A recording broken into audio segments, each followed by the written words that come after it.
देखिए, जो संभल का मामला है, मेरी नजर में ये बहुत ही सोची समझी घिनौनी राजनीति के तहत ये सारा मामला है और मुझे बहुत दुख के साथ कहना पड़ रहा है, लेकिन मैं कहूंगा जरूर कि अदालत भी इस सारे षड्यंत्र में शामिल है। जब देश में कानून है। तो है एवरीवन गाइज, संभल मामले को लेकर के advocate Bhanu Pratap Singh supreme court के वकील काफ़ी फायर मूड में नज़र आ रहे हैं। तो उनकी वीडियो काफ़ी तेज़ी से सोशल मीडिया पे वायरल हो रही है। उन्होंने यानी कि संभल मामले को लेकर के क्या क्या कहा और कोर्ट के लिए क्या कहा, आप लोग पूरी वीडियो वॉच कीजिए। तब तक आप लोग हाशमी इस्लामिक यूट्यूब चैनल को सब्सक्राइब कर लीजिए। वीडियो ये रही, पूरी वीडियो वॉच कीजिए। देखिए, जो संभल का मामला है, मेरी नजर में ये बहुत ही सोची समझी घिनौनी राजनीति के तहत ये सारा मामला है और मुझे बहुत दुख के साथ कहना पड़ रहा है, लेकिन मैं कहूंगा जरूर कि अदालत भी इस सारे षड्यंत्र में शामिल है। जब देश में कानून है, जो धार्मिक स्थलों से संबंधित सन 1991 का कानून बना हुआ है, पार्लियामेंट द्वारा पास है, जिसमें कहा गया है कि 1947 से पहले की जो स्थिति इस देश में है, सभी धार्मिक स्थलों की स्थिति वही रहेगी। उसमें कोई किसी तरह की कोई सवाल नहीं उठाएगा, कोई छेड़छाड़ नहीं करेगा। और यही नहीं, उसमें रोका गया है कि अदालत भी उसमें किसी तरह का कोई हस्तक्षेप नहीं करेगी। सेक्शन 4 में कहा गया कि केवल यही नहीं, भविष्य में भी ऐसी कोई बात नहीं की जाएगी। बावजूद उसके 19 तारीख को दोपहर में पिटीशन फाइल होती है सर्वे के लिए। कोर्ट उसी समय जो रेस्पोंडेंट हैं उनको सुने बिना, उनको मौका दिए बिना, जो प्राकृतिक न्याय का एक सिद्धांत है उसको लागू किए बिना उसी दिन तत्काल आदेश करती है। और बड़े मजेदार बात देखिए कि इधर आदेश पारित हुआ और शाम तक जो है एएसआई के लोग सर्वे करने पहुंच भी गए। इससे ज्यादा और सुनियोजित षड्यंत्र और क्या होगा, घिनौना षड्यंत्र क्या होगा, क्योंकि उन्हें मालूम है कि अदालत जा रहे हैं, वहां से आदेश मिलेगा और आदेश मिलेगा तुरंत उसे लेकर वहां पहुंच जाएंगे। ऐसा वेल प्लान तरीके से होता है, बिना उसके नहीं होता। और इसीलिए मैंने कहा कि अदालत भी इससे शामिल है। दूसरी बात, और जो एक बात मैं कहना चाह रहा हूं कि चलिए, जब 19 तारीख को सर्वे हो गया तो फिर 24 तारीख को सर्वे का क्या मतलब था। और सुबह 6 साढ़े 6 बजे पहुंच गए सर्वे करने। और उसके बाद में जो हुआ, 5 नौजवान बच्चे जो हैं हमारे, उनकी जान चली गई, हत्या की गई उनकी। मैं सीधा कहूंगा, उनकी हत्या। पहले सवाल का जवाब ले लीजिए यार, इसीलिए मैंने आपसे कहा पहले जवाब आने तो उसके बाद में जो आप सवाल पूछना। उनकी हत्या हुई और आरोप अब ये लगाया जा रहा है कि पुलिस ने गोली नहीं चलाई, जबकि आप देख रहे हैं पुलिस कैसे गुंजू करके, वो है ना पुलिस वाले यूं करके पिस्टल चला रहा और एक यूं करके चला रहा, वो ये सारी स्थिति। लेकिन पुलिस कमिश्नर ने इनकार किया है सर कि पुलिस की गोली से। आपने कभी देखा है कि कोई अपराधी ये कहता हो कि मैंने अपराध किया है? सर, खुदाई का जो मसला है कि जो एएसआई खुदाई कर सकता है कि नहीं कर सकता? नहीं कर सकता। जो संविधान में जो कानून है बना हुआ 1991 का, वो किसी को भी इजाजत नहीं देता कि आप उसमें एक कदम भी रखें इस नियत से कि आप उसका सर्वे कर रहे हैं, कुछ कर रहे हैं। वो कानून पूरी तरह से रोकता है। कानून कैसे सर्वे से पता कैसे लगेगा कि क्या पता लगाना है आपको? जब संविधान ने कह दिया, जब इस देश के कानून ने कह दिया कि 1947 से पहले की जो परिस्थिति है वो उसमें कहीं भी कोई भी उस पर कोई सवाल नहीं होगा, कोई छेड़छाड़ नहीं होगी, फिर क्या पता लगाना है आपको? कौन होते हैं आप पता लगाने वाले? एएसआई कौन होता है? तो क्या इसके पीछे कोई बड़ी साजिश नजर? मैंने बताया, बाकायदा साजिश है और बड़ी घिनौनी साजिश है।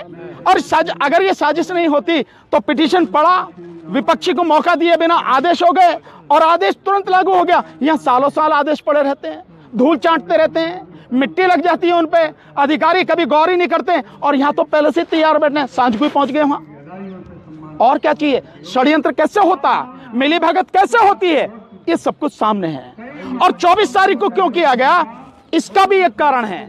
24 तारीख को इसलिए किया गया कि 23 तारीख को बेईमानी से जो बीजेपी जीत कर आई है चुनाव में, विशेषकर अगर उत्तर प्रदेश में कहूं तो 9 जो उपचुनाव में सीटें थी, उन पर में 7 सीटों पर जिस तरह से जीत के आई है, ऐसी गुंडागर्दी आपने पहले कभी नहीं देखी होगी। मुस्लिम समाज के लोगों को रिवॉल्वर से डराया गया, रोका गया। कुंदरकी में जाटव समाज के लोगों को, यादव समाज के लोगों को, मुस्लिम समाज के लोगों को वोट डालने से रोका गया। ऐसी गुंडागर्दी आपने देखी कभी? इलेक्शन कमीशन क्या था, कहां था वो, कौन से बिल में घुसा हुआ था? कौन सी रिश्वत लेके चुप बैठा था? कौन सी वफादारी निभा रहा था? जब उसकी जिम्मेदारी है देश के संविधान को बचाने की, जब उसकी जिम्मेदारी है कि निष्पक्ष चुनाव हो, स्वतंत्र और पारदर्शी चुनाव हो, क्या कर रहा था वो? इसलिए ये सब कुछ सोचे समझे साजिश के तहत हो रहा। संभल का क्या ऐसा भी आरोप? यार इन्हें तो पूछ लें दो, आपने पूछ लिया। सर कहा जा रहा है पुलिस की तरफ से कि पत्थरबाजी की गई थी, उसको कंट्रोल करना। आप बहुत सिंपल सी बात है कि जो पत्थरबाजी का आप आरोप लगा रहे हैं, मैं मानता हूं कि पत्थरबाजी हुई है, पर शुरुआत किसने की है? वो क्यों शुरुआत हुई है? पत्थरबाजी की क्यों शुरुआत हुई है? आप जाओगे और एक धार्मिक स्थल में कानून को जो है धता बताते हुए, पैरों तले कुचलते हुए आप बिल्कुल गैर कानूनी, गैर संवैधानिक काम करोगे, और उसके बाद जो आपसे पूछा जा रहा है आप उसका जवाब नहीं दोगे। लोग इकट्ठे हो जाने तो उन्हें हटाने के लिए आप गोली चलाने, और लोग पत्थर चलाने तो आप कह रहे हैं पत्थरबाजी। गोली क्यों चलाई गई भाई? पत्थरबाजी से पहले आप इसका जवाब दो कि गोली क्यों चलाई गई। पुलिस अगर गोली चलाती है तो गोली उसी स्थिति में चलाती है जब देखे कि काबू में नहीं हो सकते, उससे पहले लाठी चार्ज होता है, उससे पहले चेतावनी दी जाती है, और गोली भी चलाई जाती है तो घुटनों से नीचे मारी जाती है ताकि जो है डर के भाग जाए या वो चलने के काबिल ना। ये एक तरीका होता है। आप सीधे सीधे, यार पहले जवाब तो सुन लो, सीधा सीधा आप गोली चला रहे हो और आप कह रहे हो कि मतलब पत्थरबाजी हुई है। क्या वो जो लोग हैं दिमाग खराब है उनका? उनमें समझ नहीं है कि वो क्या कर रहे हैं क्या नहीं कर रहे हैं। इन सारी चीजों को समझो और समझ, इसीलिए मैं कह रहा हूं उसकी बाकायदा अगर निष्पक्ष जांच हो जाए तो दूध का दूध पानी का पानी हो जाएगा, पता लग जाएगी कौन गुनहगार है, किसने गोली चलाई या किसने जो पत्थरबाजी की। जांच कौन करेगा? आपको विश्वास किस पे? नहीं, मुझे किसी पे विश्वास नहीं, मैं जानता हूं नहीं होगी जांच, बिल्कुल नहीं होगी जांच, मैं जानता हूं। वही सब कुछ करने वाले हैं, ये तो तुम जाके पता लगो, ही तुम्हारा काम है, मेरा काम नहीं। ईंट पत्थर कहां जाए? रामगोपाल की हत्या हुई थी तो योगी सरकार ने मुआवजा दिया था, अभी 5 लोगों की मौत हुई है, कोई मुआवजा का ऐलान नहीं हुआ है। फिलहाल क्या मतभेद भेदभाव कर रही है मुसलमानों से? यार किसका जवाब दूं? आप 4-4 पूछ रहे हो, इसलिए मैंने कहा एक व्यक्ति सवाल पूछे उसका जवाब देता। पूछो, आप पूछो। रामगोपाल में बराइच की जब हत्या हुई थी, बराइच में जो रामगोपाल की हत्या हुई थी तो योगी सरकार ने मुआवजा दिया था, अभी 5 लोगों की मौत हुई है, फिलहाल अभी मुआवजे का कोई ऐलान नहीं। तो जो वो रामगोपाल मरा था वो उनकी नजर में हिंदू था, उनका आदमी था, और वो जब भगवा झंडा फहरा रहा था मस्जिद पे या घर पे जाके तो वो उन्हीं का आदमी था ना। तो अपने आदमी को मरवा के दंगा करवा दिया तो उसको जो उन्हें वो देना ही देना था मुआवजा। ये मुसलमान मरे, और मुसलमान की कीमत क्या है? मुसलमान की, दलित की, ओबीसी की, इन आज की जाति में जो सत्ता में बैठे इनकी नजर में कीमत क्या? कुछ नहीं। इसलिए इन 5 को जो है मुआवजा नहीं। और आरोप इन पे यह भी लगा हुआ कि भैया इन्होंने पत्थर चलाए और पत्थर चलाने में दंगा किया इन्होंने, तो किस बात का इन्हें मुआवजा मिलेगा? 400 से ज्यादा की FIR हुई है, गिरफ्तारी हुई है, कैसे देखते हैं आप? नहीं, कैसे क्या देखते हैं? FIR होनी चाहिए, लेकिन FIR दोनों तरफ से होनी चाहिए। FIR दोनों तरफ से होनी चाहिए, FIR इधर से भी और FIR उधर से भी।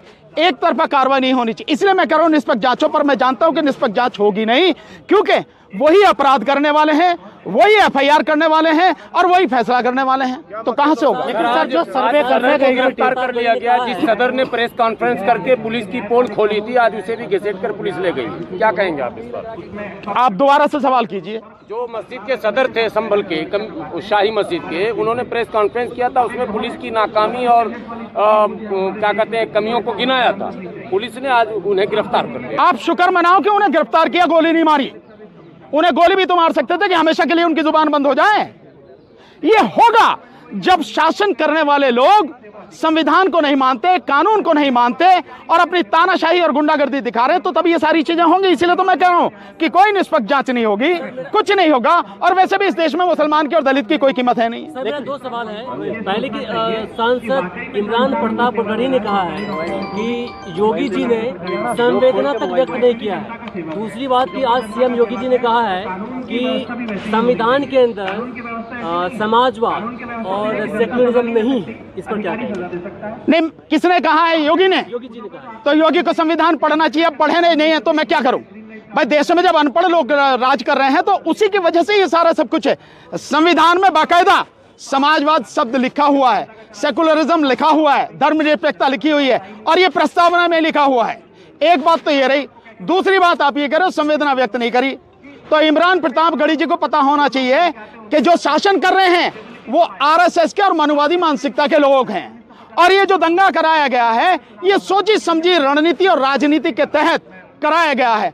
तो जो कराने वाले हैं वो जिनको मारना चाह रहे हैं वो मार दिए, उनके उससे संवेदना क्यों व्यक्त करेंगे? इमरान प्रतापगढ़ी जी को ये बात कहनी नहीं चाहिए थी कि संवेदना व्यक्त करें। सो वो संवेदना व्यक्त नहीं करेंगे। जो आपको खत्म कर देना चाहते हैं आप उनसे उम्मीद करते हैं कोई संवेदना व्यक्त करेंगे।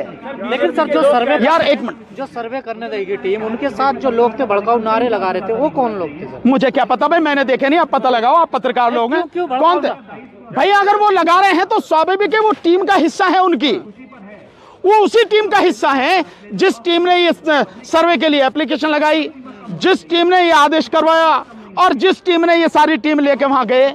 और वो जय श्री राम के जो नारे लगा रहे हैं, एएसआई वालों को तत्काल मुअत्तल कर देना चाहिए। किसी भी सरकारी अधिकारी कर्मचारी को किसी धर्म विशेष की बात करना और जब वो ड्यूटी पर हो तब बिल्कुल भी ठीक नहीं, गलत है। धर्म आपका व्यक्तिगत है, फिर घर में जो चाहो नारे लगाओ।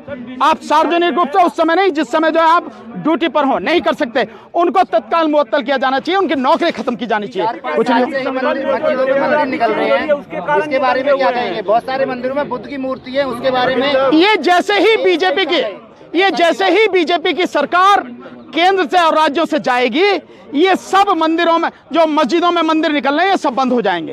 ये तभी तक है जब तक सरकार है। हजारों मंदिरों में बुद्ध की मूर्ति निकल रही है। एएसआई डिपार्टमेंट क्या करता है? मुझे नहीं पता, ये एएसआई डिपार्टमेंट से पूछो वो क्या करता है। लेकिन मैं बहुत सिंपल से जानता हूँ, ये धरती बुद्ध की धरती है और पूरे देश में बुद्ध के अवशेष